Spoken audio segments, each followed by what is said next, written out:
Hello, नमस्कार। स्वागत करता हूं मैं आप सभी का आपके अपने channel study for civil services में। दोस्तों, आज हम आपके समक्ष लाए हैं मिसलेनियस के करंट अफेयर्स। मेरा तात्पर्य है हमने शुरू के 8 पार्ट्स आपके साथ ऑलरेडी डिस्कस कर लिए, जहां पे हमने हर एक हेडिंग के अंदर डेडिकेटेड उसी से जुड़े हुए करंट अफेयर्स डिटेल में डिस्कस किए थे। यहाँ पे 9वें पार्ट में हम लोग मिक्स्ड करंट अफेयर्स डिस्कस करेंगे। ऐसे करंट अफेयर्स होंगे जिनकी आपको शॉर्ट में नॉलेज होना ज़रूरी है एग्जाम में, क्योंकि यहाँ से भी क्वेश्चन आने की काफ़ी संभावना है। टाइमलाइन वही ली गई है जून से लेकर जनवरी तक की, और ये सीरीज़ वही हिंदी और इंग्लिश दोनों ही भाषाओं में कंटिन्यू हम कर रहे हैं। तो अपना आज का डिस्कशन शुरू करने से पहले मैं गुजारिश करना चाहूँगा दोस्तों, हमारे कुछ पेड कोर्सेज चलते हैं जहाँ पे हम यूपीएससी के और अलग अलग स्टेट एग्जाम्स की तैयारी करवाते हैं, स्टडी मटेरियल प्रोवाइड करते हैं और गाइडेंस देते हैं। तो अगर इस बारे में आपको कोई जानकारी चाहिए हो तो दिए गए 2 में से किसी भी नंबर पर आप कभी भी हमें कॉल करें, हम आपकी अवश्य सहायता करेंगे। तो जो हमारा पहला टॉपिक है ये हमारा एक पर्टिकुलर स्कीम के ऊपर है। एक योजना लॉन्च की गई है वर्ष 2019 में, जिसका नाम है सबका विश्वास विरासत विवाद समाधान, या फिर सबका विश्वास लेगेसी डिस्प्यूट रेजोल्यूशन। क्या है ये? वन टाइम मेजर है। किसके लिए? कि भाई पुराने अगर आपके कोई भी मुद्दे चल रहे हैं सेंट्रल एक्साइज या फिर सर्विस टैक्स से संबंधित, जो अब जीएसटी के अंदर सब्ज्यूम हो चुके हैं, उनका हम एक बार में अब निपटारा कर देंगे। यानी कोई भी मुद्दे जो केंद्रीय उत्पाद शुल्क और सेवा कर से संबंधित हैं, जो कि अब जीएसटी में शामिल हो चुके हैं और अभी मुकदमेबाजी में लंबित हैं, तो उनका हम एक बार में यहाँ निपटारा कर देंगे। यहाँ पे योजना में करदाताओं को जो भी आपका बकाया कर है उसका भुगतान करने का और कानून के तहत किसी अन्य परिणाम से मुक्त होने का अवसर भी प्रदान किया जाएगा। यह योजना 1 सितंबर 2019 से 31 दिसंबर 2019 तक चलाई जाएगी। यानी 4 महीने की यहाँ पे वैलिडिटी है, वो वैधता है। तो ये कुछ पॉइंट हैं आपको ध्यान रखने हैं। फिर हम चलते हैं अपने अगले टॉपिक पे। यहाँ पे हम लोग अंगीकार कैंपेन या फिर अंगीकार अभियान के बारे में पढ़ेंगे। किसने शुरू किया है? तो ministry of housing and urban affairs ने शुरू किया है। पहला क्वेश्चन यहाँ से बनता है। और क्यों शुरू की गई है ये स्कीम या ये कैंपेन? तो देखिए, प्रधानमंत्री आवास योजना अर्बन जो है उसके जो भी बेनिफिशियरी हैं जिनके हाउस ऑलरेडी कंप्लीट हो चुके हैं, उन्हीं के लिए लॉन्च की गई है ये पर्टिकुलर स्कीम। इस स्कीम में हम लोग फोकस कर रहे हैं सोशल बिहेवियरल चेंज पे। ये कैंपेन सभी टारगेटेड सिटीज़ में लॉन्च की गई है 2 अक्टूबर 2019 को 150th गांधी जयंती के कमेमोरेशन में, और इसका समापन किया जाएगा ह्यूमन राइट्स डे यानी 10 दिसंबर 2019 को। तो आपको ध्यान रखना है, मानव अधिकार दिवस पे इसका समापन होगा। गांधी जयंती पे इसकी शुरुआत की गई थी, और ये जो थी ये 150th गांधी जयंती थी। ये भी इंपॉर्टेंट बात है। इसमें हम लोग सोशल बिहेवियरल चेंज पे फोकस कर रहे हैं। कैसे? कम्युनिटी मोबिलाइजेशन के थ्रू, और अलग अलग मुद्दों पे फोकस किया जा रहा है, जैसे जल और ऊर्जा का संरक्षण, स्वास्थ्य, वृक्षारोपण, वेस्ट मैनेजमेंट, स्वच्छता, हाइजीन। और ये सभी चेंजेस किस में लाए जाएंगे? जो भी लोग प्रधानमंत्री आवास योजना अर्बन के तहत कंप्लीटेड हाउसेज के बेनिफिशियरी हैं, उनके लिए ये पूरी स्कीम लॉन्च की गई है। तो इसी वजह से ये जो स्कीम है, ये कैंपेन है, ये कैंपेन बाकी बहुत सारी स्कीम्स और सर्विसेज के साथ अपने आप को कन्वर्ज कर लेगी जो इन पर्टिकुलर सब्जेक्ट से डील करते हैं। ये जो कन्वर्जेंस है, इसमें उज्ज्वला स्कीम पे फोकस किया जाएगा, जिसमें एलपीजी के कनेक्शन दिए जाते हैं बीपीएल फैमिली को, इम्पॉर्टेंट है। और साथ में आयुष्मान भारत पे भी फोकस किया जाएगा, जो हेल्थ इंश्योरेंस स्कीम है। तो ये कुछ चीज़ें हैं जो आपको ध्यान रखनी है। फिर हम चलते हैं अगले प्रोजेक्ट पे। इसका नाम है प्रोजेक्ट श्योर या फिर सतत संकल्प परियोजना। अभी इसको यूनियन टेक्सटाइल मिनिस्टर या फिर केंद्रीय कपड़ा मंत्री ने लॉन्च किया है, और इसमें उनका साथ दिया है clothing manufacturer association of India ने, यूनाइटेड नेशन इन इंडिया ने और आईएमजी रिलायंस ने। यहाँ पे आप संस्थाओं के नाम पढ़ पाएंगे। ये जो प्रोजेक्ट श्योर है, ये भारतीय परिधान उद्योग की स्थायी फैशन की ओर बढ़ने के लिए सबसे बड़ी प्रतिबद्धता है। इंपॉर्टेंट है बहुत पॉइंट ये आपके एग्जाम के लिए। और इसमें SU और RE जो है उसका मतलब है सस्टेनेबल, SU से, और RE से रेजोल्यूशन। यहाँ पे आप देख पाएंगे SU से तो हो जाएगा सस्टेनेबल, RE से हो जाएगा रेजोल्यूशन, जिसकी वजह से हम यहाँ पे फोकस कर रहे हैं एक स्वच्छ पर्यावरण पे, स्वच्छ वातावरण पे। जो हमारा SDG गोल नंबर 12 है, सतत विकास लक्ष्य 2030 का, ये जो प्रोजेक्ट है ये उसी में कंट्रीब्यूट करने के लिए बनाया गया है। ये उन जागरूक उपभोक्ताओं के लिए है जो पर्यावरण के प्रति सचेत हैं और वो ऐसे ब्रांड के कपड़े पहनना पसंद करते हैं, ऐसे ब्रांड से खरीदना पसंद करते हैं जो पर्यावरण संरक्षण में इम्पॉर्टेंट रोल प्ले कर रहा हो। तो ये इम्पॉर्टेंट है, आपको ये समझना है किसके लिए है स्कीम, और SU और RE इसमें किसको रिप्रेजेंट करता है। फिर हम चलते हैं अपने अगले टॉपिक पे। यहाँ पे मेघदूत ऐप के बारे में हम पढ़ेंगे। किसने लॉन्च किया है? मिनिस्ट्री ऑफ अर्थ साइंस और मिनिस्ट्री ऑफ एग्रीकल्चर ने मिलकर इस एप्लीकेशन को लॉन्च किया है। कैसा ऐप है ये? मोबाइल पे चलने वाला एप्लीकेशन है। तो आप देखिए, पृथ्वी विज्ञान मंत्रालय और कृषि मंत्रालय ने साथ में मिलकर इसको लॉन्च किया है। मोबाइल पे चलाया जाएगा इसको। ये किसानों को हेल्प करने के लिए ऐप लॉन्च किया गया है। स्थानीय भाषाओं में किसानों को स्थान, फसल और पशुधन विशिष्ट मौसम आधारित कृषि सलाह प्रदान करेगा। यानी लोकल लैंग्वेजेस में ये किसानों को कुछ इन्फॉर्मेशन देगा, जैसे लोकेशन, क्रॉप, लाइव स्टॉक का specific weather based agro advisory भी ये प्रदान करेगा। किस फॉर्म में देगा? ये इमेज मिलेगा आपको, मैप मिलेंगे, पिक्चर्स मिलेंगी, और इस चीज़ को व्हाट्सएप और फेसबुक से भी जोड़ दिया जाएगा, जिससे कि फार्मर्स जो हैं वो कोई भी इन्फॉर्मेशन अपने खुद के ग्रुप में भी शेयर कर सकें। यानी वो भी यहाँ पे एक शेयरिंग सोर्स बन जाएंगे। अब किसने डेवलप किया है इसको? तो कुछ विशेषज्ञों ने डेवलप किया है, इंडियन मीटरोलॉजिकल डिपार्टमेंट के और Indian institute of tropical meteorology and Indian council of agriculture research के। तो ये बेसिकली कुछ संस्था है जिनके विशेषज्ञों ने ये एप्लीकेशन डेवलप की है। आपको ध्यान रखना है, जो हमने पहली बात पढ़ी थी ये था लॉन्च। अगर एग्जाम में आए किसने लॉन्च किया है तो आप ये मिनिस्ट्री ध्यान रखें, और किसने डेवलप किया है तो ये आप ध्यान रखें। यानी बनाया इन्होंने और लॉन्च किया है इन्होंने। अब हम चलते हैं अपने अगले टॉपिक पे। यहाँ पे हम पढ़ेंगे information network for animal productivity and health, यानी INAPH प्रोजेक्ट, या फिर मैं बात करूँ हिंदी में तो पशु उत्पादकता और स्वास्थ्य के लिए सूचना नेटवर्क। किसने डेवलप किया ये प्रोजेक्ट? तो भाई नेशनल डेयरी डेवलपमेंट बोर्ड ने इस प्रोजेक्ट को डेवलप किया है। पहला इंपॉर्टेंट एग्जाम के लिए पॉइंट है क्या चीज़? एक IT एप्लीकेशन है जो क्या करता है, जो रियल टाइम में डेटा को कैप्चर करता है। किस किस के बारे में? ब्रीडिंग, न्यूट्रिशन, हेल्थ सर्विसेज, भले ही इंडिजिनस ब्रीड हो, नॉन डिस्क्रिप्ट ब्रीड हो, क्रॉस ब्रीड हो, या फिर कोई एग्जॉटिक मिल्च एनिमल हो, तो इन सभी के बारे में ब्रीडिंग के, न्यूट्रिशन के, हेल्थ सर्विसेज से संबंधित डेटा को रियल टाइम में इस एप्लीकेशन में हम कैप्चर करते हैं। और एक बार कैप्चर कर लिया तो किसान को उसके डोर स्टेप पे सभी इंफॉर्मेशन अवेलेबल कराते हैं। इसका मेन उद्देश्य क्या है? जानवरों की हम उचित पहचान कर सकें कि वो हमारी इंडिजिनस ब्रीड है, नॉन डिस्क्रिप्ट है, क्रॉस ब्रीड है या फिर एग्जॉटिक है, और उसके प्रोडक्ट्स जो हैं, उनके उत्पाद जो हैं उसको ट्रेस कर सकें। यहाँ पे एक इम्पॉर्टेंट कॉन्सेप्ट है, वो है पशु आधार का। जैसे हमारा खुद का आधार कार्ड होता है, ऐसे ही पशुओं का यहाँ पे आधार कार्ड बनेगा। बेसिकली क्या है, एक उनके कान पे टैग लगाया जाएगा जिसमें 12 डिजिट का यूनिक कोड होगा, और वो टैग किससे बना होगा? थर्मोप्लास्टिक पॉलीयूरेथेन से बना होगा वो। उससे हर एक जानवर का यूनिक आइडेंटिफिकेशन होगा। यानी अगर मान लेते हैं ये एक जानवर है और ये एक दूसरा जानवर है, तो दोनों के जो कान पे टैग लगे हैं वो एक दूसरे से अलग होंगे, भिन्न होंगे, और किसी भी दो पशुओं के बीच में जो टैग है, जो उनका आधार है, वो सेम नहीं होगा। अब इसमें कौन कौन सा डेटा कैप्चर किया जाएगा? सबसे पहले स्पीशी कौन सी है, कौन सी ब्रीड है, उस पर्टिकुलर एनिमल की वंशावली क्या है, उसके अलावा कितनी कैलोरी इनके उत्पादों में होती है, दूध का उत्पादन कितना है। तो ये सब जो भी जानकारी है यहाँ पे हम लोग ले पाएंगे। उसके अलावा यहाँ पे कुछ और भी जानकारी ले सकते हैं हम, जैसे कि आर्टिफिशियल इंसेमिनेशन, वैक्सीनेशन या फीडिंग और न्यूट्रिशन क्या हिस्ट्री रही है, क्या उसको सही से पोषण दिया गया है, क्योंकि ये सब आपस में इंटरलिंक्ड है। अगर आपने उसको सही से पोषण नहीं दिया तो अगर आपका पशु है उसका कोई भी प्रोडक्ट आएगा, मान लीजिए मिल्क ही आ रहा है, तो वो उतना ज़्यादा पौष्टिक नहीं हो पाएगा, क्योंकि आपने उसी के आहार में पोषण की कमी कर दी। तो इस तरीके से सब चीज़ें आपस में इंटरलिंक्ड है। बेसिकली हमने क्या किया, जो पशु है उसको आपने एक पशु आधार दे दिया, उसके कान पे आपने एक इस तरीके का टैग लगा दिया। जो टैग है उसमें 12 डिजिट का नंबर लिखा है। कोई भी दो पशुओं का जो टैग है वो सेम नहीं होगा, इसीलिए हर एक का यूनिक है। उस आधार पे उस पर्टिकुलर पशु से हमने रियल टाइम में डेटा कलेक्ट किया और ऐप में स्टोर कर लिया, और ये किसान को डोर स्टेप्स पे हमने डिलीवर कर दिया। अब इस डेटा की मदद से जो किसान है, जो हेल्थ केयर प्रोफेशनल है, जो ऑफिशियल है डिपार्टमेंट में, प्रोफेसर हैं, तो ये लोग साथ मिलके सही रणनीति तैयार कर सकते हैं लाइव स्टॉक के मैनेजमेंट की। उसके अलावा जो भी मेजर डिजीज़ होते हैं लाइव स्टॉक में, उन सब से निपटने की यहाँ पे सही तरीके से रणनीति बनाई जा सकती है।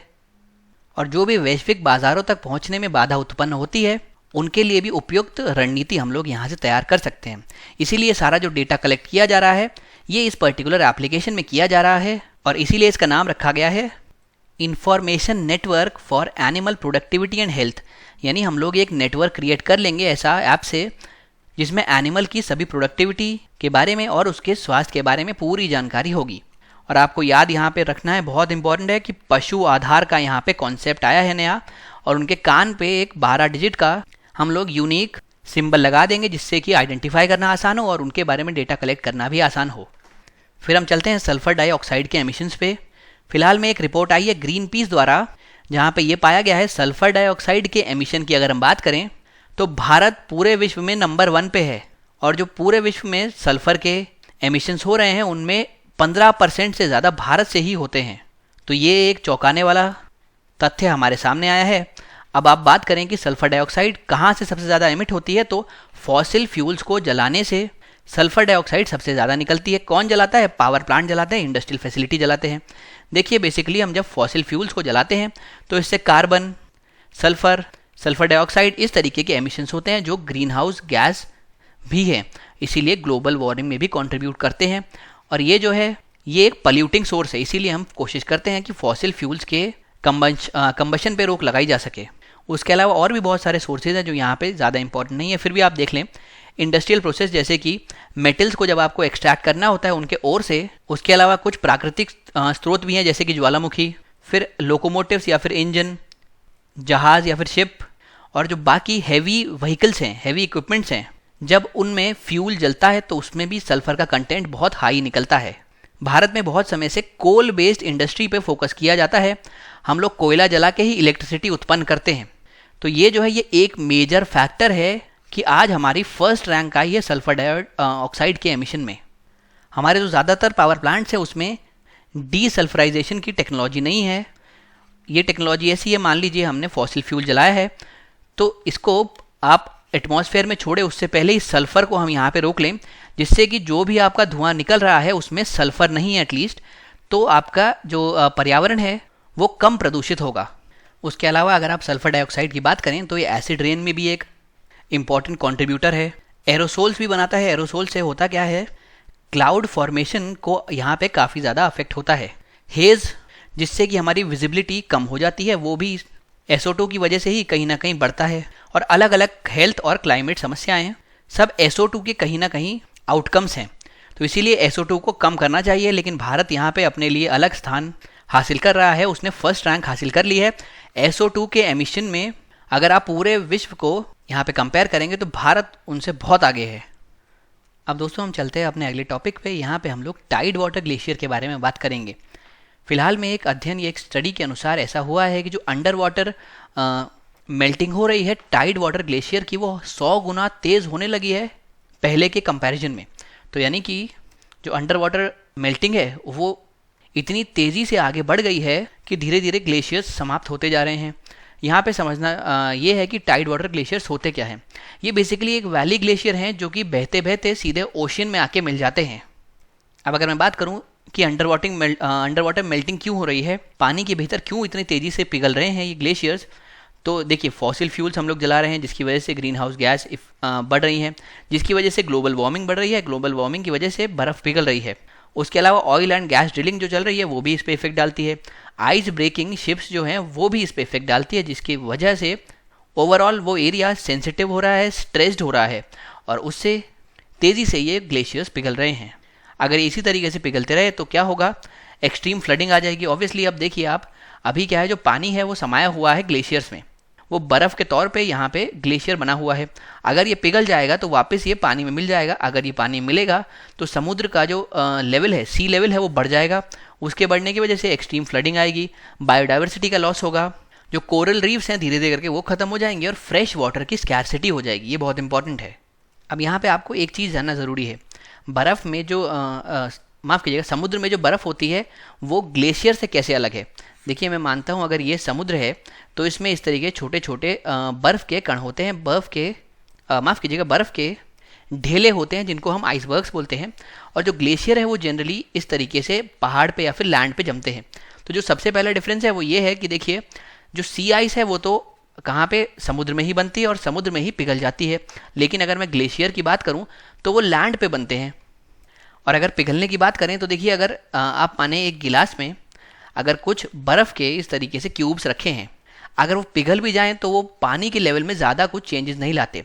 लेकिन अगर मैं ग्लेशियर्स की बात करूं, अगर ग्लेशियर पिघलना शुरू हो गए तो जो उसमें पानी स्टोर्ड है वो समुद्र की तरफ बढ़ने लगेगा, वो समुद्र की तरफ बढ़ने लगेगा और जैसे ही समुद्र में ऐड होगा तो सीधी सी बात है समुद्र में जो पानी है उसका लेवल बढ़ेगा और अल्टीमेटली अगर ये तेज़ी से चलता रहा तो ग्लोबल लेवल पे सी लेवल का राइज देखने को हमें मिल सकता है।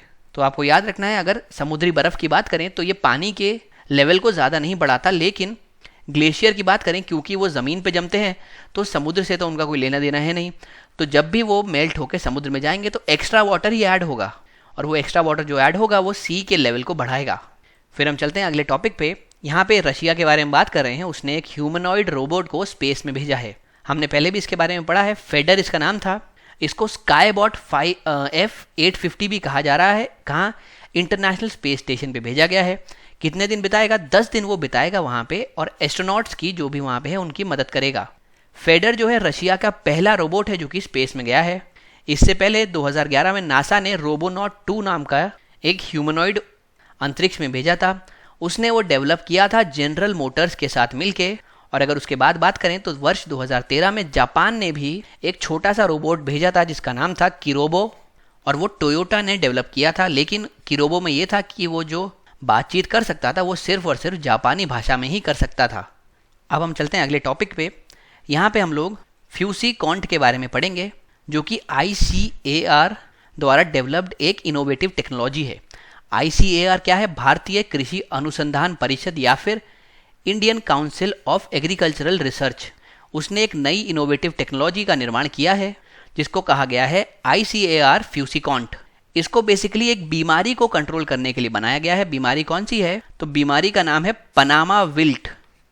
ये बीमारी किसकी वजह से होती है? तो ये फंगस या फिर कवक के कारण होती है। कौन से क्रॉप को ये अफेक्ट करती है? तो आपको याद रखना है केले को अफेक्ट करती है, बनाना क्रॉप को अफेक्ट करती है। कौन से एरियाज में फैल रही है? उत्तर प्रदेश और बिहार में फैल रही है। अगर ये बीमारी जो है पनामा विल्ट केले के क्रॉप में लग गई तो उससे 50% से ज़्यादा जो फसल है वो नष्ट हो जाती है। तो इसी वजह से इस बीमारी से लड़ने के लिए एक नई टेक्नोलॉजी का निर्माण किया गया है, उसको बनाया गया है। किसके द्वारा? इकार के द्वारा। तो यहाँ पे 2-3 क्वेश्चन आपके सामने आएंगे। सबसे पहले फ्यूसीकॉन्ट नामक जो टेक्नोलॉजी है किसने बनाई है? तो आपको याद रखना है Indian council of agricultural research. उसके अलावा कौन से बीमारी को टैकल करने के लिए बनाई गई है? तो पनामा विल्ट। उसके अलावा पनामा विल्ट जो है वो किससे होती है? तो कवक या फिर फंगस। उसके अलावा कौन से क्रॉप को ये अफेक्ट करती है? तो आपको याद रखना है केले की फसल को ये अफेक्ट करती है। ये 4-5 क्वेश्चन यहाँ से बनने की बहुत संभावना है, तो आप ज़रूर ध्यान रखें। फिर हम चलते हैं अपने अगले टॉपिक पे। यहाँ पे हम लोग शगुन के बारे में बात करेंगे।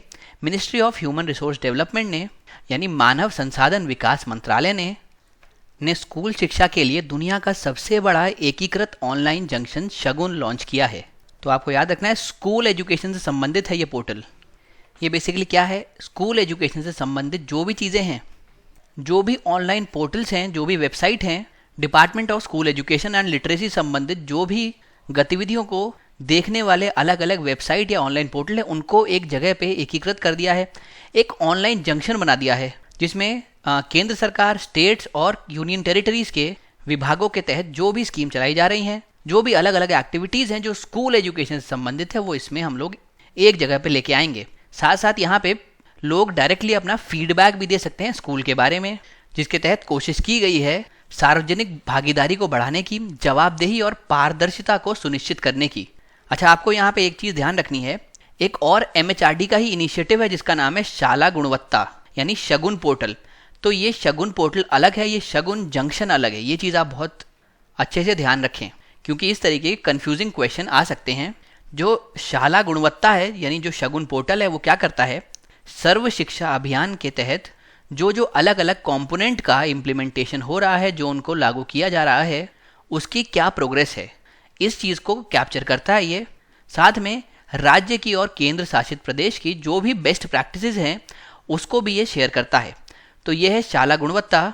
और ये जो जंक्शन बनाया है, जंक्शन वर्ड से ही आप समझें, यहाँ पे स्कूल संबंधित जो भी चीज़ें हैं, जो भी वेरियस एक्टिविटीज़ हो रही हैं स्कूल एजुकेशन से संबंधित डिपार्टमेंट में, भले ही केंद्र सरकार का हो, राज्य सरकार का हो या यूनियन टेरिटरीज़ का हो, सबको एक जगह पे ले आया गया है और इसको शगुन जंक्शन के तौर पे जाना जा रहा है। फिर हम चलते हैं अगले टॉपिक पे। यहाँ पे biometric data based seafarer identity document की हम बात करेंगे। भारत ऐसा पहला देश बन गया है पूरे विश्व में जिसने biometric seafarer identity document release किया है। इससे पहले हम 2 फिंगर के टेक्नोलॉजी या फिर आइरिस बेस्ड बायोमेट्रिक डेटा पे डिपेंड करते थे, लेकिन अब हमने फेशियल बायोमेट्रिक टेक्नोलॉजी का इस्तेमाल लिया है, जो कि काफ़ी बेहतर वर्जन है। तो अब सिर्फ उंगलियों पे या फिर आइरिस पे डिपेंडेंट हम नहीं हैं, हम लोग फेशियल बायोमेट्रिक टेक्नोलॉजी पे डिपेंडेंट हैं। अब इससे फ़ायदा क्या होगा? जो भी सी फेरर्स हैं, यानी जो भी नाविक हैं, उनका बायोमेट्रिक और डेमोग्राफिक जो विवरण है उसको एक जगह कलेक्ट किया जाएगा, उनका वेरिफिकेशन किया जाएगा और फाइनली उनको कार्ड इशू कर दिया जाएगा। तो ये एक फुल प्रूफ तरीका है सी फेरर्स या फिर नाविकों के आइडेंटिफिकेशन का, जिससे उनके मूवमेंट को हम बेहतर बना सकें, ईजी बना सकें, उनको नौकरियां पाना आसान हो सके और उनकी उनकी आइडेंटिटी जो है वो विश्व में कहीं पर भी हो, लेकिन वहाँ से वेरीफाई की जा सके। तो इसीलिए एक डॉक्यूमेंट बनाया गया है जो फोकस करा हुआ है नाविकों के ऊपर। और आपको ध्यान इसमें यह रखना है कि भारत पहला ऐसा देश बन गया है जो इस तरीके का कोई डॉक्यूमेंट रिलीज कर रहा है। और साथ में यहाँ पे हम लोग फेशियल बायोमेट्रिक टेक्नोलॉजी पे डिपेंड कर रहे हैं। जो ये कार्ड इशू होगा, मान लीजिए ये 2-3 नाविक हैं, इनको ये कार्ड इशू हुआ, तो इन सभी कार्ड की जो इन्फॉर्मेशन है ये एक नेशनल लेवल पे डेटाबेस बनेगा, उसमें स्टोर रहेगी। और यहाँ से वो जो इन्फॉर्मेशन है वो इंटरनेशनल लेवल पे भी एक्सेसिबल होगी। मान लीजिए कोई नाविक की इन्फॉर्मेशन है वो यहाँ पे स्टोर्ड है, अगर कल को ऑस्ट्रेलिया या कोई भी देश इस चीज़ को डिमांड करता है तो हम उसको इंटरनेशनली भी शेयर कर सकते हैं। ये यहाँ पे प्लस पॉइंट है। अब सबसे इम्पॉर्टेंट बात है किसने ये प्रोजेक्ट में इम्पॉर्टेंट योगदान दिया है। तो यहाँ पे हमने कोलैबोरेशन लिया है सीडैक का। सीडैक क्या है? Centre for development of advanced computing, Mumbai में इसका ऑफिस है। इसको हमने इम्पॉर्टेंट रोल यहाँ पे दिया है। और ये जो हमने नए ये डॉक्यूमेंट्स रिलीज़ किए हैं, इंटरनेशनल लेबर ऑर्गेनाइजेशन या फिर अंतर्राष्ट्रीय श्रम संगठन, जिसको रेटिफाई कर दिया गया था भारत द्वारा अक्टूबर 2015 में, उसके कंप्लायंस में भी किया है। तो ये कुछ चीज़ें आपको ध्यान रखनी है। फिर हम चलते हैं अपने अगले टॉपिक पे। यहाँ पे हम लोग नेशनल एसेंशियल डायग्नोस्टिक लिस्ट के बारे में पढ़ेंगे। किसने रिलीज़ की है? तो ये फाइनलाइज अभी की गई है Indian council of medical research द्वारा, और भारत की पहली है ये नेशनल एसेंशियल डायग्नोस्टिक लिस्ट या फिर राष्ट्रीय आवश्यक निदान सूची। याद आपको रखना है, भारतीय चिकित्सा अनुसंधान परिषद ने इसको जारी किया है, या फिर अब मैं कहूँ तो अंतिम रूप दिया है। फोकस किस तरफ है इसका? जो भी करंट रेगुलेटरी सिस्टम गैप्स हैं, जिसमें सारे मेडिकल डिवाइसेस कवर नहीं होते, in vitro diagnostic devices cover नहीं होते, तो उन गैप्स को हमको ख़त्म करना है। उस गैप को ख़त्म करने के लिए ये नई लिस्ट जारी की गई है। ऐसी ही लिस्ट एक WHO भी छापता है, जिसका नाम है WHO's एसेंशियल डायग्नोस्टिक लिस्ट, और वही जो लिस्ट है हमारा रेफरेंस पॉइंट के तौर पे काम किया है, यानी उसको हमने अपना आइडियल बनाया है। उसी के आधार पे हमने अपनी खुद के नेशनल EDL लॉन्च की है। हालांकि हमारी जो नेशनल लिस्ट है उसको हमने भारत की परिस्थितियों को मैच करते हुए बनाया है। भारत में जो भी हेल्थ केयर प्रायोरिटीज़ हैं, जो भी हमारी प्रायोरिटीज़ हैं स्वास्थ्य विभाग में, उस सबको ध्यान में रखते हुए बनाया है। लेकिन जो हमारा ओवरऑल इंस्पिरेशन रहा है वो रहा है WHO का एसेंशियल डायग्नोस्टिक लिस्ट। इसी के साथ भारत पहला वह देश बन गया है पूरे विश्व में जिसने इस तरीके की लिस्ट बनाई है, कंपाइल की है, जो कि एक गाइडेंस प्रोवाइड करेगा सरकार को यह डिसाइड करने में कि किस तरीके के डायग्नोस्टिक टेस्ट परफॉर्म करने चाहिए अलग अलग हेल्थ केयर फैसिलिटीज़ में, भले ही विलेज में हो और रिमोट एरियाज़ में हो। उसके अलावा आपको याद रखना है ये निःशुल्क निदान सेवा पहल और नैदानिक परीक्षणों की इस टोकरी का विस्तार करने के लिए स्वास्थ्य मंत्रालय की अन्य निदान पहलों का निर्माण करता है। यहाँ पे प्रधानमंत्री जन आरोग्य योजना के तहत स्वास्थ्य और कल्याण केंद्र जो हैं, यानी हेल्थ एंड वेलनेस सेंटर जो हैं, वो उस प्रकार के और भी जो नए प्रोग्राम्स हैं उसमें भी किस तरीके के परीक्षण करने हैं वो भी शामिल करता है। अगर दोस्तों मैं WHO की बात करूँ तो WHO ने अपनी पहली एसेंशियल डायग्नोस्टिक लिस्ट मई 2018 में जारी की थी। और अगर हम भारत की बात करें कि भारत में इस तरीके के जो परीक्षण हैं, जो डायग्नोस्टिक हैं, उनको किसके तहत रेगुलेट किया जाता रहा है, तो मेडिकल डिवाइस रूल्स 2017 के तहत अभी तक सभी डायग्नोस्टिक को रेगुलेट किया जाता रहा है। उसके अलावा दोस्तों जो हमारी नेशनल एसेंशियल डायग्नोस्टिक लिस्ट है उसके बारे में कुछ और चीज़ें समझ लेते हैं। सबसे पहले तो सभी लेवल ऑफ हेल्थ केयर के लिए इसको बनाया गया है, भले ही गांव पे हो यानी विलेज लेवल हो, प्राइमरी हो, सेकेंडरी हो या फिर टर्जरी हो। और दोस्तों यहाँ पे अभी हमने जो बात की थी फ्री डायग्नोस्टिक सर्विस की, ये बेसिकली एक इनिशिएटिव था जो कि लॉन्च किया गया था वर्ष 2015 में। और इस इनिशिएटिव के तहत नेशनल हेल्थ मिशन के ज़रिए हम लोग सपोर्ट कर रहे थे सभी डायग्नोस्टिक सर्विसेज को, भले ही लेबोरेटरी हो या रेडियोलॉजी हो। कहाँ पे? याद रखना है आपको, पब्लिक हेल्थ केयर सेक्टर में, पब्लिक हेल्थ केयर फैसिलिटीज़ में। और ये जो हम डायग्नोस्टिक सर्विसेज प्रोवाइड कर रहे हैं in public health care services में या फैसिलिटीज़ में, ये पूरी तरीके से मुफ्त होगी, फ्री ऑफ कॉस्ट होगी। और ये इसी फ्री डायग्नोस्टिक सर्विस इनिशिएटिव के तहत लिया गया एक स्टेप था। तो आप नाम से देख पा रहे हैं, फ्री डायग्नोस्टिक, यानी जो भी परीक्षण होंगे वो फ्री रहेंगे यहाँ पे। और नेशनल हेल्थ मिशन के तहत हमने इस चीज़ को लागू किया था। अगर मैं इसके स्कोप की बात करूँ तो जो भी जनरल लेबोरेटरी टेस्ट हैं रूटीन पेशेंट केयर के लिए, वो सब यहाँ पे इंक्लूडेड हैं, भले ही कम्युनिकेबल डिजीज़ से संबंधित हो या नॉन कम्युनिकेबल डिजीज़ से संबंधित हो। तो आपको याद रखना है, सीडी और एनसीडी दोनों ही यहाँ पे इन्वॉल्व हैं। सभी परीक्षण यहाँ पे इस हमारी नेशनल एसेंशियल डायग्नोस्टिक लिस्ट में जोड़े गए हैं। तो ये सब चीज़ें याद रखें। और आपको एक चीज़ मैंने पहले बताई थी वो याद रखनी है, WHO की जो एसेंशियल डायग्नोस्टिक लिस्ट थी उसने इसके लिए इंस्पिरेशन का काम किया है। हालांकि ये जो हमने बनाई है, ये हमने भारत की खुद की प्रायोरिटीज़ को देखते हुए बनाई है। भारत के स्वास्थ्य क्षेत्र में क्या क्या ज़रूरतें हैं उनको हमने पहले रखा है और उसके हिसाब से इसको पूरा डेवलप किया गया है।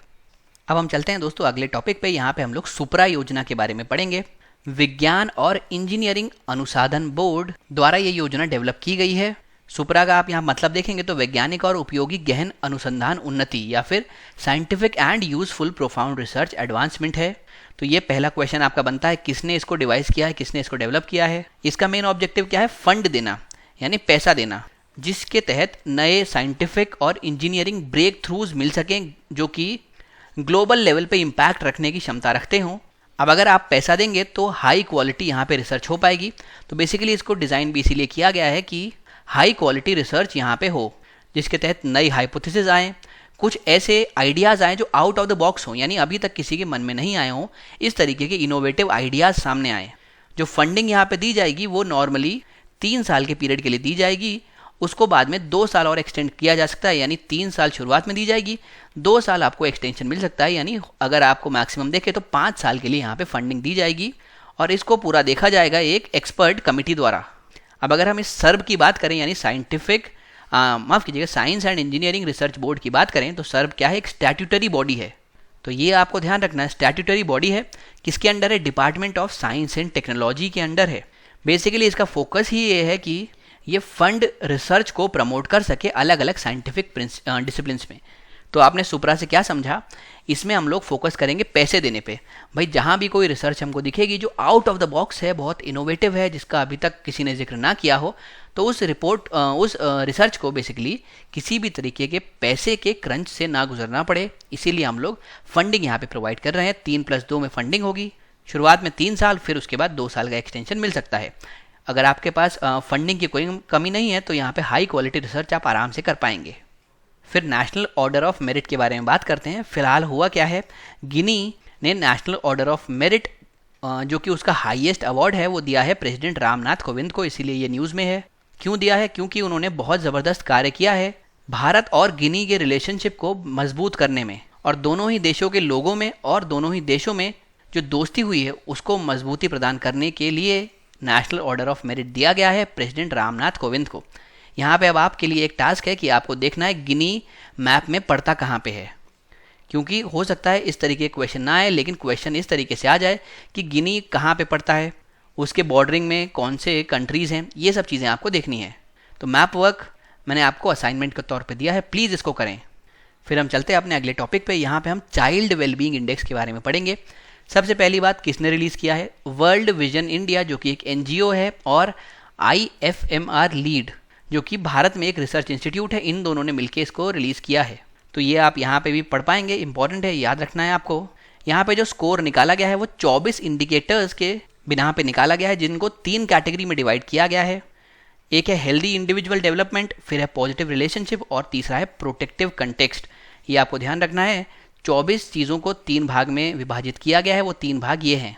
सबसे टॉप पे कौन रहे हैं? केरला, तमिलनाडु, हिमाचल प्रदेश, इन लोगों ने टॉप किया है। और सबसे नीचे कौन रहे? मेघालय, झारखंड और मध्य प्रदेश सबसे नीचे रहे हैं। अगर यूनियन टेरिटरी की बात करूं तो पुडुचेरी नंबर 1 पे रहा है यूनियन टेरिटरीज़ में। फिर हम चलते हैं अपने अगले टॉपिक पे, एंटी माइक्रोबियल रेजिस्टेंस। ये हमने पहले भी पढ़ा था, तो एक बार शॉर्ट में आपको बता देता हूँ क्योंकि हम लोग इनडिस्क्रिमिनेट इस्तेमाल करते हैं किसी भी दवाई का, तो उससे होता क्या है, गैर जिम्मेदाराना उपयोग की वजह से जो बैक्टीरिया है, जो माइक्रोबियल्स हैं, जो माइक्रो ऑर्गेनिजम्स हैं, वो एक रेजिस्टेंस या फिर एक प्रतिरोधक क्षमता डेवलप कर लेते हैं और उन पे वो दवाई असर नहीं करती। हो सकता है ये प्रतिरोधक क्षमता उनमें शुरुआत से जीन मॉडिफिकेशन की वजह से हो या फिर दवाई के एक्स्ट्रा इस्तेमाल की वजह से उनमें डेवलप हो गई हो। तो इससे होता क्या है, ये जो है अब उस दवाई से ज़्यादा अफेक्टेड नहीं होंगे और ये सुपर बग की कैटेगरी में आ जाते हैं, यानी कि ऐसे बग जिनमें रेजिस्टेंस डेवलप हो चुका है। समस्या ये होती है कि अगर सुपर बग बन गया वो, तो जो बुखार पहले एक दवाई खा के चला जाता था, वो बुखार अब कई बार दवाई खाने पे भी नहीं जाता और कई सारी बीमारियां ऐसी हो जाती हैं जो एंड में ट्रीटमेंट ना होने की वजह से मृत्यु का कारण भी बन जाती हैं। तो इसीलिए बहुत ज़रूरी है इस तरीके की रेजिस्टेंस, इस तरीके की प्रतिरोधक क्षमता को हम रोक सकें। तो यहाँ पे उसी के ऊपर हम लोग बात करेंगे। एमपी दूसरा ऐसा राज्य बन गया है जिसने एक एक्शन प्लान तैयार किया है कि एंटी माइक्रोबियल रेजिस्टेंस को रोका जा सके, यानी इस तरीके के प्रतिरोध को रोका जा सके। पहला कौन सा है? पहला केरला है। तो जो मध्य प्रदेश ने ये अपना एक्शन प्लान लॉन्च किया है, इसके तहत वन हेल्थ अप्रोच पे फोकस किया गया है, जिसमें बहुक्षेत्रीय भागीदारी के माध्यम से एंटी माइक्रोबियल रेजिस्टेंस को रोका जाएगा। जो हमारा नेशनल एक्शन प्लान है एएमआर का, यानी जो राष्ट्रीय स्तर पे हमने एक्शन प्लान बना रखा है, उसी को अपना आइडियल, अपना इंस्पिरेशन मान के ये प्लान तैयार किया गया है और फोकस किया जाएगा कि इसको सही ढंग से लागू किया जा सके या इम्प्लीमेंटेशन इसका सही से हो सके। फिर हम चलते हैं दोस्तों अगले टॉपिक पे, संसाधन हैकेथॉन। पहला पॉइंट किसने ऑर्गेनाइज कराया है? तो ये जॉइंटली ऑर्गेनाइज कराया है मिनिस्ट्री ऑफ जल शक्ति ने, department of empowerment of person with disability ने, और उसके अलावा इसमें इनका साथ दिया है अटल इनोवेशन मिशन जो कि नीति आयोग का है, bill and Melinda Gates foundation और 91 स्प्रिंग बोर्ड ने। तो ये जो पहला पैराग्राफ है ये आपके एग्जाम के लिए बहुत इंपॉर्टेंट है, क्योंकि यहाँ पे पूछा जा सकता है ये जो हैकेथॉन है, संसाधन हैकेथॉन, ये किसने ऑर्गेनाइज कराई है। तो आपको ये इस पर्टिकुलर पैराग्राफ में मिल जाएगा। ये जो इनिशिएटिव है ये स्वच्छ भारत मिशन के अंतर्गत लिया गया एक इनिशिएटिव है, जिससे कि पर्सन विद डिसेबिलिटीज़ के लिए टॉयलेट जो है वो ज़्यादा एक्सेसिबल हो पाए, ज़्यादा स्मार्टर हो पाएँ और ज़्यादा ईजियर टू यूज़ हो पाएँ। तो ये इंपॉर्टेंट है। ये जो पूरी हैकेथॉन है ये फोकस करती है किस पे? पर्सन विद डिसेबिलिटीज़ पे, यानी विकलांग लोगों के ऊपर ये फोकस करती है। ये आपके लिए एग्जाम का दूसरा क्वेश्चन बन सकता है।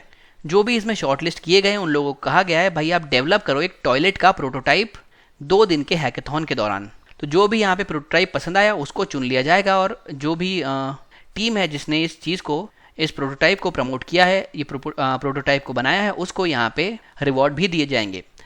रिसर्चर्स को शॉर्टलिस्ट किया गया है, स्टार्टअप्स को किया गया है, स्टूडेंट्स को किया गया है, इनोवेटर्स, टेक्नोलॉजी एंथुजियास्ट को किया गया है, इंडस्ट्री एक्सपर्ट्स को किया गया है। यानी इतने सारे लोग एक साथ मिलके यहाँ पे एक टॉयलेट का प्रोटोटाइप मॉडल बनाएंगे। अब ये प्रोटोटाइप अगर पसंद आ गया और जो हम चाह रहे हैं कि वो विकलांग लोगों के लिए ज़्यादा एक्सेसिबल हो, ज़्यादा स्मार्ट हो और इस्तेमाल करने में आसान हो, अगर हमको ये प्रोटोटाइप में चीज़ मिल गई तो उस वाले प्रोटोटाइप को हम लोग सिलेक्ट कर लेंगे और उस टीम को हम लोग रिवॉर्ड देंगे। फिर हम चलते हैं अपने अगले टॉपिक पे। यहाँ पे हम पढ़ेंगे डिज़ास्टर रेजिलिएंट इंफ्रास्ट्रक्चर के लिए कोलिशन, यानी आपदा रोधी संरचना के लिए गठबंधन। अब न्यूज़ में इसीलिए है क्योंकि फिलहाल हुआ क्या है, यूनियन कैबिनेट जो है उसने अप्रूव कर दिया है एक international coalition disaster resilient infrastructure के लिए, जिसमें उसका सपोर्टिंग सेक्रेटेरिएट ऑफिस जो कि नई दिल्ली में है वो भी हिस्सेदारी दिखाएगा। ऐसा प्रपोज किया गया है कि इसको लॉन्च किया जाएगा यूएन क्लाइमेट एक्शन समिट में, जो कि न्यूयॉर्क यूएसए में होने वाली है। सरकार ने ये शपथ ली है कि हम 480 करोड़ का कॉर्पस रखेंगे इस पर्टिकुलर कोलिशन के लिए। और ये 480 करोड़ से क्या होगा, जो भी टेक्निकल असिस्टेंस से जुड़े हुए रिसर्च प्रोजेक्ट्स होंगे वो सब अपनी रिसर्च कंप्लीट कर पाएंगे। एक सेक्रेटेरिएट ऑफिस हम लोग स्थापित करेंगे, क्योंकि देखिए कोलिशन में बहुत सारे लोग इन्वॉल्व होंगे तो एक सेक्रेटेरिएट तो स्थापित करना ही होगा। तो उसको स्थापित करने के लिए भी ये 480 करोड़ निकाले गए हैं। उसके अलावा जो भी और कई थोड़े बहुत एक्सपेंडिचर होंगे उनको भी यहीं पे कवर किया गया है।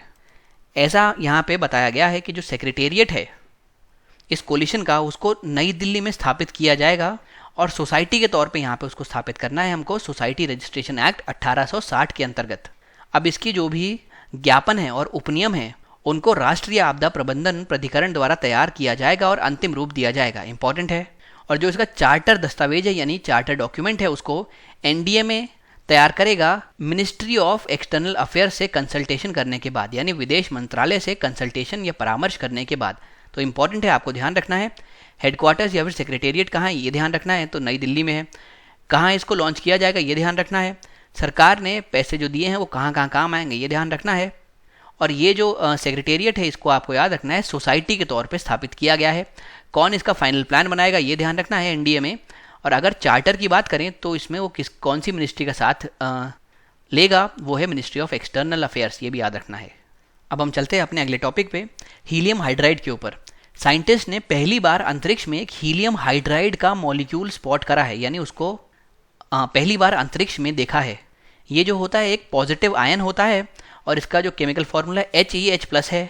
इसमें होता क्या है, एक हीलियम एटम जो है वो बॉन्डेड होता है एक हाइड्रोजन एटम के साथ। तो हीलियम और हाइड्रोजन एक साथ मिलकर बनाते हैं हीलियम हाइड्राइड। लेकिन इसमें से एक इलेक्ट्रॉन हटा होता है, इसीलिए ये पॉजिटिव आयन बचा होता है। इसको प्रोटोनेटेड हीलियम के रूप में भी देखा जा सकता है। इंपॉर्टेंट ये है कि ये सबसे हल्का विषम आयन है या फिर सबसे लाइटेस्ट हेट्रोन्यूक्लियर आयन है। और ऐसा माना जाता है जब बिग बैंग थ्योरी हुई थी उस दौरान फॉर्म होने वाला ये one of the first compound था, यानी जो भी शुरू में कंपाउंड फॉर्म हुए थे उनमें से एक यही था। बिग बैंग थ्योरी क्या है, यानी ऐसा माना जाता है कि बहुत पहले जब ब्रह्मांड की उत्पत्ति नहीं हुई थी तब सब कुछ समाया हुआ था एक सिंगल डॉट में। तो एक सिंगल डॉट में इतनी सारी चीज़ें समाई हुई थी तो क्या था, टेम्परेचर ज़्यादा था, प्रेशर बहुत ज़बरदस्त पड़ रहा था और वॉल्यूम कम थी, छोटी सी जगह में समाया था। तो जब एक बार वो अपने सैचुरेशन पॉइंट पे पहुंच गया, यानी कि उसकी झेलने की क्षमता खत्म हो गई, तो ये फूट गया। इसमें बहुत भयंकर, बहुत बड़ा, बहुत ही ज़बरदस्त विस्फोट हुआ, जिसकी वजह से सारा मैटर जो भी इसके अंदर एकत्र था वो इधर उधर बहने लगा, इधर उधर जाने लगा। तो जब ये शुरुआत में मैटर इधर उधर गया और धीरे धीरे करके उसने फॉर्मेशन करना स्टार्ट किया, तो जो पहला आयन बना था वो one of the first compound था हीलियम हाइड्राइड। और अब पहली बार इसको स्पॉट किया गया है। तो अगर इसके बारे में हमने रिसर्च कर ली, इसके बारे में कुछ तथ्य हमने जान लिए, तो ये होगा कि हम बिग बैंग के बारे में और बेहतर तरीके से जानकारी ले पाएंगे। कहा जाता है आज का जो ब्रह्मांड जिस भी फॉर्म में है वो बिग बैंग से ही बना है। यहीं से उत्पत्ति हुई है हमारे यहीं से उत्पत्ति हुई है हमारे ब्रह्मांड की। तो इसीलिए बिग बैंग जो थ्योरी है ये बहुत इंपॉर्टेंट है ओरिजिनेशन ऑफ यूनिवर्स के बारे में समझने की, अगर हम लोग बात करते हैं तो। फिर हम चलते हैं यहाँ पे अपने अगले टॉपिक पे, वर्ल्ड इकोनॉमिक आउटलुक। आपको यहाँ पे ध्यान ये रखना है कि ये रिपोर्ट छापता कौन है। इंटरनेशनल मॉनेटरी फंड या फिर अंतर्राष्ट्रीय मुद्रा कोष जो है वो ये रिपोर्ट को छापता है। यही से मोस्टली क्वेश्चन बनता है। अब ये न्यूज़ में क्यों है, क्योंकि उन्होंने एक अपडेट यहाँ पे लॉन्च किया है वर्ल्ड इकोनॉमिक आउटलुक का। उसके तहत भारत की जो एनुअल ग्रोथ थी उसमें कटौती की गई है और ऐसा माना जा रहा है कि भारत में जो डोमेस्टिक डिमांड है वो कम हो रही है, कमज़ोर पड़ रही है। इस वजह से हमारी इकोनॉमिक रिकवरी में समय लगेगा। अब ऐसा माना जा रहा है कि जो हमारी इकोनॉमी है वो एक्सपैंड करेगी 7% पे फाइनेंशियल ईयर के अंत में, और जो उसने पहले प्रोजेक्ट किया था उससे 0.3% ये कम है। हालांकि ये कुछ इंपॉर्टेंट नहीं है आपके एग्जाम के लिए, इसमें सिर्फ याद ये रखना है ये वर्ल्ड इकोनॉमिक आउटलुक छापता कौन है, अंतर्राष्ट्रीय मुद्रा कोष। अच्छा, ये जो इसने प्रोजेक्शन दिए हैं कि भाई 7% से भी ग्रो करेगी भारत की इकोनॉमी, उसके बाद भी आपको याद रखना है कि भारत इसके प्रोजेक्शन के अनुसार सबसे तेज़ ग्रोइंग इकोनॉमी के तौर पे उभर के सामने आएगा और चाइना से बहुत आगे है वो, यानी भारत जो है वो चाइना के मुकाबले बहुत तेज़ ग्रो करेगा। साथ में हमारे सेंट्रल बैंक जिसका नाम है reserve bank of India, economic survey और एशियन डेवलपमेंट बैंक ने भी अपने ग्रोथ आउटलुक को कट करा है और उनके दृष्टिकोण में भारत 7% से ग्रो करेगा। यानी अब जो है सब ने 7% पे भारत को रोक दिया है, लेकिन फिर भी भारत सबसे फास्टेस्ट ग्रोइंग इकोनॉमी के तौर पे उभर के सामने आ रहा है। फिर हम चलते हैं अपने अगले टॉपिक पे, उत्कर्ष 2022 किसने लॉन्च किया? रिजर्व बैंक ऑफ इंडिया ने। पहला क्वेश्चन निकला क्या है? रिजर्व बैंक ऑफ इंडिया की मीडियम टर्म स्ट्रैटेजी फ्रेमवर्क है, यानी मध्यम अवधि की रणनीति का फ्रेमवर्क है ये। और इस फ्रेमवर्क के जरिए आरबीआई कोशिश करेगा कि वो अपनी परफॉर्मेंस में एक्सीलेंस अचीव कर पाए और नागरिकों का खुद में भरोसा और ज़्यादा मजबूत कर पाए। जो उत्कर्ष 2022 है ये बेसिकली 3 वर्षों का एक फ्रेमवर्क बनाया गया है, यानी इसमें जो रोड मैप है वो 3 वर्षों का लिया गया है। इंपॉर्टेंट पॉइंट है। और अगर आप विश्व स्तर पे देखें तो अलग अलग देशों के सेंट्रल बैंक ने इसी तरीके के फ्रेमवर्क को स्थापित किया है, मैकेनिज्म को स्थापित किया है। उसी के साथ मैच करता हुआ हमारा ये वाला फ्रेमवर्क है। अब चलते हैं दोस्तों हम अपने अगले टॉपिक पे। यहाँ पे हम सरगासो सी के बारे में बात करेंगे, सरगासो सागर। सबसे पहले न्यूज़ में क्यों है? क्योंकि सरगासो सागर में सीवीड एल्गी जो है उसकी बेल्ट बढ़ती चली जा रही है। एक फ्री फ्लोटिंग सीवीड होती है, यानी वो इस तरीके से समुद्र के पानी पे तैरती रहती है, तो फ्री फ्लोटिंग सीवीड है, उसका नाम होता है सरगैसम। उसी के नाम पे इस पे नाम रखा गया है। सीवीड अगर हम बात करें तो ये बहुत अच्छी होती है मरीन वाइल्ड लाइफ के लिए। क्यों? क्योंकि बहुत सारे जीव जंतुओं को, फिश को, बर्ड्स को ये हैबिटेट प्रोवाइड करती है, रहने का स्थान प्रोवाइड करती है। लेकिन यहाँ पे इसके साथ कुछ नुकसानदायक चीज़ें भी जुड़ी हुई हैं। क्या? देखिए, इस तरीके से अगर ये समुद्र के ऊपरी सतह पर जम जाएगी तो जो सनलाइट आती है उसको ब्लॉक कर लेगी। अब समुद्र के नीचे जो पौधे होते हैं, तो आपको मालूम है पौधे तो सबके सब सनलाइट पे डिपेंड करते हैं अपना खाना बनाने के लिए। अगर उनको सूरज की किरणें मिलेंगी तो वो फोटोसिंथेसिस परफॉर्म कर पाएंगे, और फोटोसिंथेसिस के तहत कार्बन डाइऑक्साइड कंज्यूम करके ऑक्सीजन बाहर अपने एनवायरनमेंट में छोड़ पाएंगे। तो अगर सनलाइट अंदर तक आएगी तो ये खुद का भी खाना बना पाएंगे और ऑक्सीजन भी आसपास छोड़ पाएंगे। पर लेकिन ये होता क्या है, जो सीवीड पानी पे तैरती रहती है, धीरे धीरे करके वो ऊपर का पूरा क्षेत्र इस तरीके से घेर लेती है, जिससे सनलाइट अंदर तक नहीं आती, जिससे इसके पास खाना बनाने के लिए सनलाइट मौजूद नहीं है, फोटोसिंथेसिस नहीं होगा, तो ये ऑक्सीजन आसपास के इलाकों में नहीं छोड़ेगा। और ये अगर आसपास के इलाकों में ऑक्सीजन नहीं छोड़ेगा तो जो वहाँ पे मौजूद क्रीचर्स हैं मरीन, उन सब के पास इनफ ऑक्सीजन नहीं होगी, तो धीरे धीरे होगा क्या, जो मरीन लाइफ होगी वो ख़त्म होने लगेगी, जो जीव जंतु हैं वो मरने लगेंगे, और कोरल्स भी, जो कि वो बहुत सेंसिटिव प्रजाति है, उसको भी बहुत नुकसान होगा और उसकी भी पूरी जो कॉलोनी है वो समाप्त हो जाएगी। तो इसके पॉजिटिव तो है, हैबिटेट तो देता है, लेकिन नेगेटिव भी है, साथ साथ जो नीचे की पूरी मरीन लाइफ है उसको ये समाप्त कर देता है। हालांकि इस तरीके की जो आपको सीवीड हैं ये आपको अलग अलग जगह बहुत मिलेंगे, बहुत सारे ओशंस में मिलेंगे, लेकिन जो यहाँ पे सरगैसो सी में है वो थोड़ा यूनिक है, क्योंकि ये जो सरगैसम है, ये जो स्पीशी है इस सीवीड की, वो होलोपेलागी है। होलोपेलागी क्या होता है?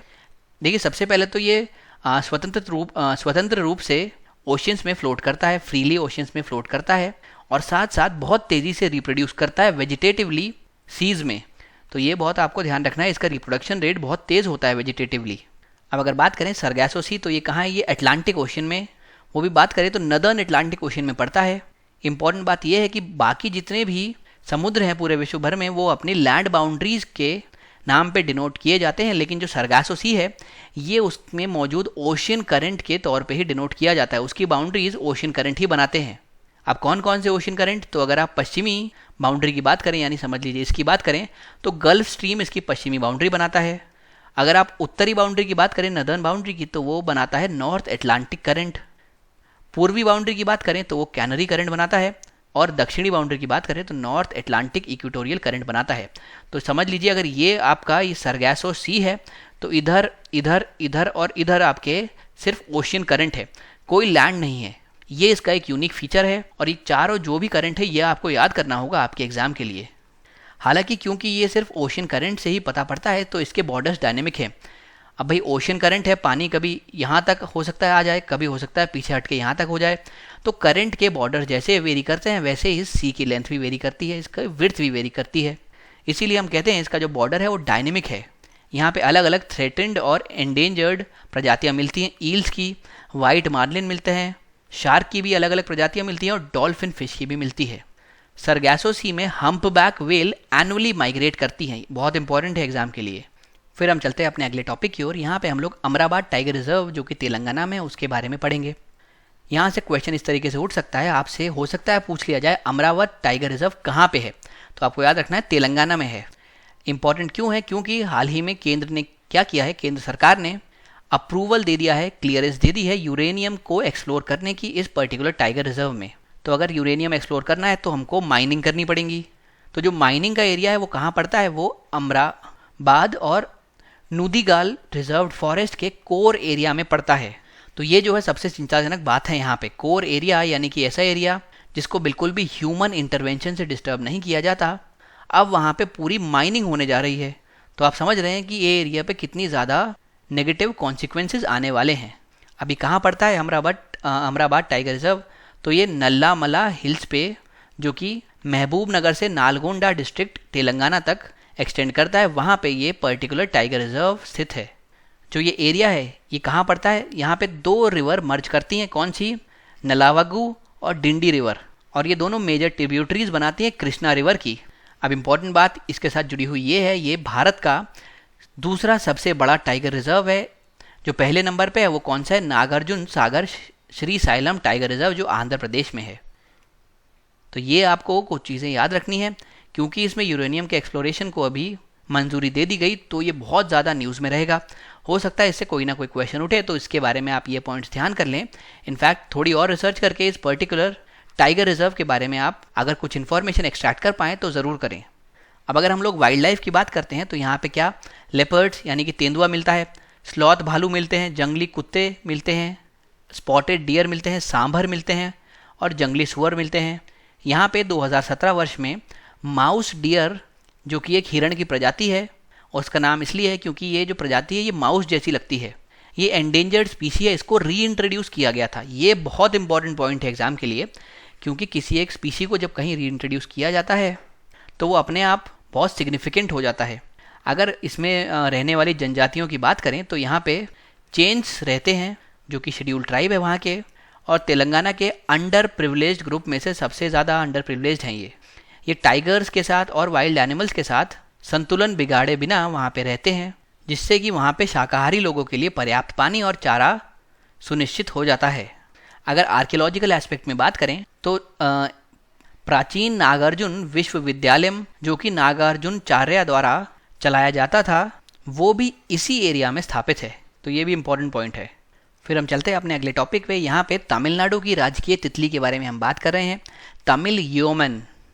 ये तितली की एक प्रजाति है जो कि सिर्फ वेस्टर्न घाट्स में पाई जाती है। उसको तमिलनाडु ने अपनी राजकीय तितली का दर्जा दे दिया है। इंपॉर्टेंट है, इसको तमिल मारावन के नाम से भी जाना जाता है, जिसका मतलब होता है एक योद्धा। तो हो सकता है आपसे एग्जाम में पूछ लिया जाए तमिल मारावन क्या होता है, तो आपको याद रखना है बटरफ्लाई को ही कहा जाता है। महाराष्ट्र अभी तक सिर्फ एकमात्र ऐसा राज्य था, माफ़ कीजिएगा, महाराष्ट्र ऐसा पहला राज्य था जिसने अपना स्टेट बटरफ्लाई डिक्लेयर किया था। किसको किया था? ब्लू मॉर्मोन को।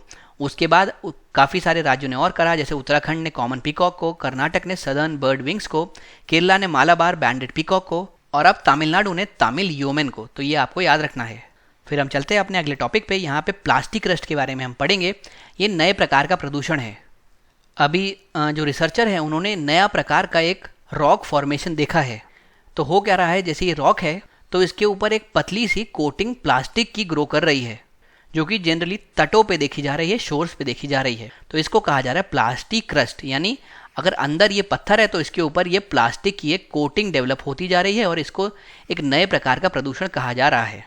और एक बार जब इस बाहर वाली क्रस्ट को हमने एनालाइज किया तो ये पाया कि ये पॉलीइथाइलिन से बनी हुई है, जो कि सबसे ज़्यादा इस्तेमाल किए जाने वाला प्लास्टिक कंपोनेंट है, और ये हमको फूड में, उसके अलावा प्रोडक्ट की पैकेजिंग में मिलता है। अब होता क्या है दोस्तों, देखिए ये पत्थर है, इसके ऊपर ये प्लास्टिक की कोटिंग चढ़ गई है। जब कोई भी क्रीचर जैसे कि मॉलस्कस या फिर उसी के प्रकार के अन्य जीव इस पे चिपक के कोशिश करते हैं कि वो एल्गी को खा सकें, तो एल्गी के बजाय ये प्लास्टिक उनके पेट में चला जाता है, जिसकी वजह से फूड चेन आगे जाके पल्यूट हो जाता है। अब मान लीजिए ये मॉलस्कस हैं, इसको कोई और जीव जंतु खाएगा, उसके बाद उसको कोई और खाएगा, तो ये A, B, C, D ऐसे अल्टीमेटली ये चीज़ फूड चेन में घुस जाती है, और अब जो जो इसको खाएगा उसके पेट में प्लास्टिक जाता जाएगा। और आपको मैं याद दिला दूं, जो प्लास्टिक है वो नॉन बायोडिग्रेडेबल है, यानी किसी भी वे में उसको छोटे हिस्सों में तोड़ा नहीं जा सकता मेटाबॉलिकली। तो उसका ब्रेकडाउन ना होने की वजह से फूड चेन में वो परसिस्ट करता है लंबे समय तक। ये जो नया तरीके का पॉल्यूशन पाया गया है, इसको कहा है प्लास्टिक रस्ट। मैं एक बार फिर रिवाइज करा दूं, ये एक पत्थर है, पत्थर के ऊपर एक हमको इस तरीके की प्लास्टिक की लेयर चढ़ी हुई दिखी है। ये हमने जब देखा कि क्या चीज़ है तो हमने पाया कि पॉलीइथाइलिन है। पॉलीइथाइलिन जो है वो सबसे ज़्यादा इस्तेमाल किया जाने वाला प्लास्टिक है। अब होता क्या है, जब भी एल्गी को खाने के लिए कोई मॉलस्कस या कोई इस तरीके का कीड़ा इस पर बैठता है, तो वो उस एल्गी के बजाय इस प्लास्टिक को खा लेता है और प्लास्टिक फूड चेन में घुस जाता है। अब जब इस कीड़े को कोई और जानवर खाएगा तो उसके पेट में प्लास्टिक चला जाएगा, इस जानवर को कोई बी खाएगा उसके पेट में चला जाएगा। अल्टीमेटली जब ह्यूमन बींग्स किसी भी फॉर्म में इसको अगर कंज्यूम करेंगे तो ह्यूमन बींग्स के पेट में भी प्लास्टिक जाएगा। और आपको एक और चीज़ याद दिला दूं, जो प्लास्टिक है वो कैंसर कॉजिंग है, यानी ये कैंसर जैसे भयंकर बीमारियां भी कॉज करता है। तो अगर ये किसी भी फॉर्म में आपके पेट में जा रहा है तो आपके स्वास्थ्य के लिए बहुत ज़्यादा हानिकारक है। फिर दोस्तों हम चलते हैं अगली स्कीम पे। यहाँ पे हम लोग परामर्श स्कीम के बारे में पढ़ेंगे।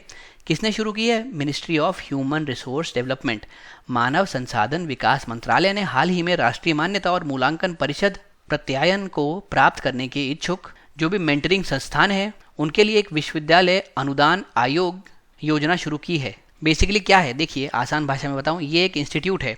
ये चाह रहा है कि इसको एक सर्टिफिकेशन, एक एक्रेडिटेशन मिल सके। कौन सा certification? National accreditation and assessment council, NAAC नाम का अगर एक्रेडिटेशन ये मिल सके तो इसको हम लोग यहाँ पे मेंटर करेंगे, इसको हेल्प करेंगे कैसे ये इस पर्टिकुलर चीज़ को अचीव कर सकता है। तो ये जो मेंटरिंग होगी ये पूरी इस पर्टिकुलर स्कीम के तहत होगी, यानी परामर्श हम उसको देंगे, उसको कंसल्टेशन प्रोवाइड करेंगे जिससे वो ये एक्रेडिटेशन हासिल कर पाए। क्या फोकस एरियाज हैं, करिकुलर एस्पेक्ट्स क्या हैं, teaching, learning, evaluation, research, innovation, institutional values और प्रैक्टिसेस। तो ऐसे काफ़ी सारे यहाँ पे फोकस एरियाज़ हैं। ये इंपॉर्टेंट है आपके कि ये जो स्कीम है ये 1000 हायर एजुकेशन इंस्टीट्यूशंस को टारगेट करेगी मेंटरिंग के लिए, और मेन जो इसका फोकस होगा वो होगा क्वालिटी पे, जैसे कि UGC के क्वालिटी मैंडेट में बताया गया है। तो कितने इंस्टीट्यूट्स को ये टारगेट करेगी? 1000। और कैसे ये इंस्टीट्यूट? जो उच्च शिक्षा के संस्थान है, ये इंपॉर्टेंट पॉइंट है।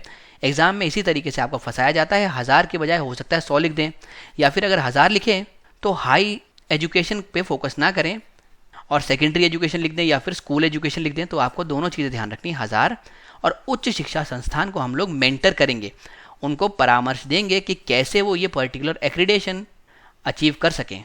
फिर हम चलते हैं अपने अगले टॉपिक पे, इंड स्पेस एक्स। तो देखिए इसका अगर आप नाम देखेंगे तो इंड स्पेस एक्स, तो यानी ये स्पेस एक्सरसाइज है जो भारत की आर्म्ड फोर्सेस पहली बार कंडक्ट करने जा रही हैं। ये स्पेस वॉरफेयर एक्सरसाइज है, इंपॉर्टेंट है इसीलिए क्योंकि ये पहली बार होने जा रही है। कौन कर रहा है? Integrated defence staff. हमने आपको पहले भी समझाया था, ये तीनों ही सर्विसेज के लोगों को अपने अंदर शामिल करे होता है। उसके अलावा मिनिस्ट्री के भी कई लोग इसमें होते हैं और ये पूरी तरीके से पड़ता है डिफेंस मिनिस्ट्री के अंडर। ये 2 दिन की इस एक्सरसाइज को कंडक्ट करेगा और इसमें फोकस किया जाएगा कि जो चाइना जल्दी जल्दी अपना स्पेस और काउंटर स्पेस कैपेबिलिटीज़ को बढ़ा रहा है, तो भारत उसमें किस तरीके से अपना आगे का स्टैंड पकड़ के चले, यानी आने वाले समय में हम कैसी नीतियों की तरफ बढ़ें कि इस चीज़ को हम काउंटर कर सकें। और दोस्तों ये इसीलिए भी इम्पॉर्टेंट है क्योंकि ये पहली ऐसी एक्सरसाइज है जो कि हम प्लान कर रहे हैं अपने ASAT मिसाइल के परीक्षण के बाद, जिसमें हमने माइक्रोसैट R नामक एक सैटेलाइट को मार गिराया था। ये लाइव सैटेलाइट थी, हमारी लो अर्थ ऑर्बिट में ये प्लेस थी, तो इसमें हमने बैलिस्टिक मिसाइल की मदद से इसको मार गिराया था। इस पूरे जो प्रोजेक्ट का नाम रखा गया था वो था मिशन शक्ति। इसमें हमने सीधे जाके ये मिसाइल को इस सैटेलाइट में टकरा दिया था, जिससे कोई बहुत बड़ा एक्सप्लोजन नहीं हुआ और जो इसका स्पेस डेब्री था वो भी धीरे धीरे करके वहीं पे कुछ समय तक रहेगा और फिर अर्थ के एटमॉस्फेयर में आके ख़त्म हो जाएगा। तो ये सब दिखाते हुए भारत चौथा ऐसा देश बन गया जिसके पास इस प्रकार की कोई कैपेबिलिटीज़ हैं। तो ये इंपॉर्टेंट पॉइंट है, ये हमने मिशन शक्ति में किया था। उसके बाद फिर हम यहाँ पे स्पेस से संबंधित एक्सरसाइज कर रहे हैं, तो इसीलिए ये अलग ही इंपॉर्टेंस गेन कर लेती है। फिर हम चलते हैं अगले टॉपिक पे। यहाँ पे हम प्लूनेट्स के बारे में पढ़ेंगे। दोस्तों फिलहाल में हुआ क्या है, एक एस्ट्रोनॉमर्स की टीम ने, जो कि रॉयल एस्ट्रोनॉमिकल सोसाइटी में थे, उन्होंने एक नया class of celestial objects define किया जिसको प्लूनेट्स बोला है। प्लूनेट्स क्या है? ये अनाथ चंद्रमा है, यानी ऑर्फन्ड मून्स हैं जो अपने पेरेंट प्लैनेट के बॉन्ड से बाहर निकल गए हैं और स्टार के प्रकार उन्होंने ऑर्बिट करना स्टार्ट कर दिया है। एग्जाम्पल देता हूँ दोस्तों, मान लीजिए ये पृथ्वी है, ये चंद्रमा है जो पृथ्वी के चारों तरफ चक्कर लगा रहा है। कुछ ऐसी गतिविधि हुई जिसके तहत ये जो बीच का बॉन्ड है हमारा, ग्रेविटेशनल फोर्स या फिर गुरुत्वाकर्षण बल से हम लोग जुड़े हुए हैं, ये बॉन्ड टूट गया और ये चंद्रमा दूर निकल गया और अब दूर निकल के ये एक स्टार की तरह रिवॉल्व कर रहा है, ना कि किसी मून की तरह रिवॉल्व करे। उसको हम कह रहे हैं प्लूनेट्स। हालांकि जो एस्ट्रोनॉमर्स हैं अभी भी वो यही मानते हैं कि जो प्लूनेट्स हैं वो हाइपोथेटिकल हैं, वो इस तरीके का प्रोसेस होना बहुत मुश्किल है। पर अगर आपके एग्जाम में आए कि प्लूनेट्स क्या हैं, तो आपको याद रखना है ये अनाथ मून है, ये ऑर्फन्ड मून्स हैं। एक समय ये मून अर्थ का मून कहलाया करता था, पर इसके बीच का बॉन्ड टूट गया तो ये दूर निकल गया। दूर निकल के अब ये एक स्टार की तरह रोटेट कर रहा है, तो ये स्टार बन चुका है अब, लेकिन एक समय पे ये मून था और इसी को अब हम कहते हैं प्लूनेट्स। इंपॉर्टेंट है एग्जाम के लिए। फिर हम चलते हैं अगले टॉपिक पे। यहाँ पे हम स्पेक्ट्रर RG के बारे में पढ़ रहे हैं। किसने लॉन्च किया है? सबसे पहला क्वेश्चन, रशिया ने। क्या है? एक स्काई को सर्वे करने वाला सैटेलाइट है, ऑल स्काई सर्वे उपग्रह है। ये इंपॉर्टेंट है आपके एग्जाम के लिए। और कहाँ से लॉन्च किया गया है? तो बैकनूर से लॉन्च किया गया, जो कि कजाकिस्तान में है। ये भी इंपॉर्टेंट है कि पूछ सकते हैं कि आप बैकनूर कहाँ पे है, तो बताना है आपको कजाकिस्तान में है। रशिया की वहाँ पे बेसिकली स्पेस फैसिलिटी मौजूद है, इसी वजह से रशिया वहाँ से जनरली लॉन्च करता है। और ये एक जॉइंट प्रोजेक्ट है रशिया की जो स्पेस एजेंसी है रॉसकॉस्मोस और एक जर्मन की जो स्पेस एजेंसी है DLR, उन दोनों के बीच में। ये दूसरा क्वेश्चन आपसे बन सकता है यहाँ पे, स्पेक्टर RG किन दो स्पेस एजेंसीज के बीच का प्रोजेक्ट है और ये कहाँ से लॉन्च किया गया है और मेनली किसने इसको लॉन्च किया है। इसका ऑब्जेक्टिव है कि ये जो पहला ऑल स्काई सर्वे कर सके एक इमेजिंग टेलीस्कोप के मदद से, और ये ब्लैक होल जो कि अभी तक छुपे हुए हैं और लोगों को उसके बारे में नहीं मालूम, उनका रिसर्च कर सके। तो ये इंपॉर्टेंट है, आपको 2-3 चीज़ें ध्यान रखनी है। ब्लैक होल्स की डिस्कवरी के ऊपर फोकस करेगा ये। पहला ऐसा ऑल स्काई सर्वे है, इसमें एक टेलीस्कोप लगा हुआ है जिसकी मदद से ये सब चीज़ें देखेगा। 2 लोगों के बीच में जॉइंट प्रोजेक्ट है। और तीसरी बात ये है कि इसको रशिया ने लॉन्च किया है कजाकिस्तान के बैकनोर से। तो दोस्तों, अपने आज के डिस्कशन में हम यहीं तक के टॉपिक रखेंगे। आने वाले वीडियोस में मैं आगे के टॉपिक्स डिस्कस करूंगा। ये जो पूरी सीरीज़ थी मिसलेनियस की, इसमें आपको कुछ पॉइंट्स याद रखने हैं, क्योंकि ये आपके एग्ज़ाम के हिसाब से इन शॉर्ट न्यूज़ के तौर पे डेवलप की गई है। मैं उम्मीद करता हूँ इस लेक्चर सीरीज़ से आपको फ़ायदा हुआ होगा और आपके कॉन्सेप्ट्स कुछ हद तक मजबूत हुए होंगे। आप पूरे लेक्चर में मेरे साथ बने रहे, इसके लिए मैं आपका धन्यवाद करता हूँ।